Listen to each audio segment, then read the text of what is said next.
if they say no, you can't, this is private property, I think it's good to respect that. And what was that park that you mentioned that's on the west side of town? Wild Basin.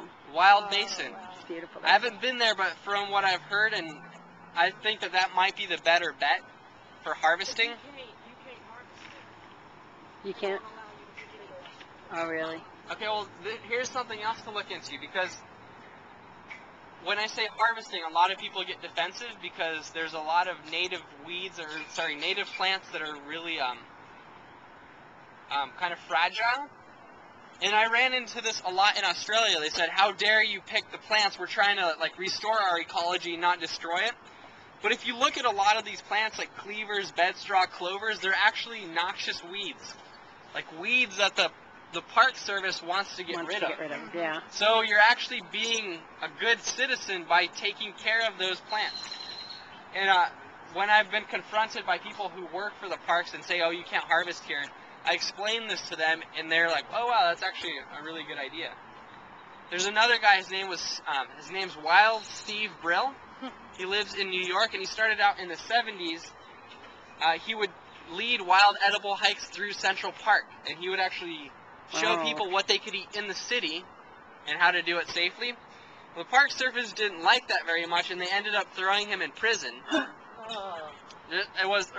Jail, more or less. He stayed there until they had to let him go because he wasn't really breaking any rules. And then in the 80s, the Park Service in Central Park came back and asked Steve Brill to work for them and to officially lead these wild edible hikes to get rid of these plants that they didn't want. How funny. So a lot of times people get really weary because A, they're worried about liability. They're worried you're going to eat something and then die on their land, and then your relatives are going to sue them. Or B, because they don't want you to destroy something. And I fully can understand where those, both of those concerns. Right. But that's where communication comes into play. And I don't know, apart from food, communication is so important. Yeah. Just talk to people. And how about dog piss? Dog piss? Well, there's two answers to that. One is that all urine is sterile, and I know people don't like to hear that. When I pick from a more public place, I'll wash the plants, right? Just that's a good idea. Generally here, it's a high usage area. I probably would be less likely to pick here, so I might want to go check out Wild Basin or someplace where there's less use. And then if I do choose to pick from a place like this, I'll wash it.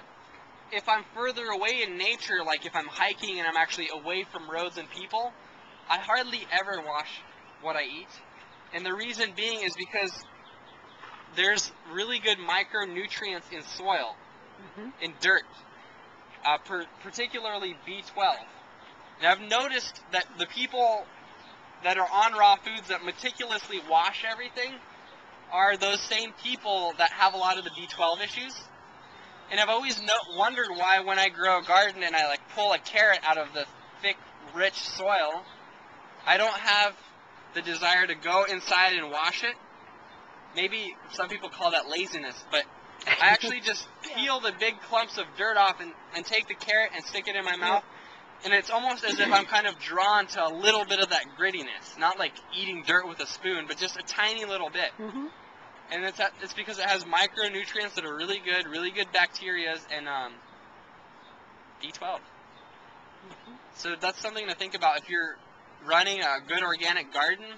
Think about not always rinsing your food thoroughly, just getting it in small quantities. I should say that I've been tested over and over again for B12, and I've never had any issues. I've always been right where I need to be.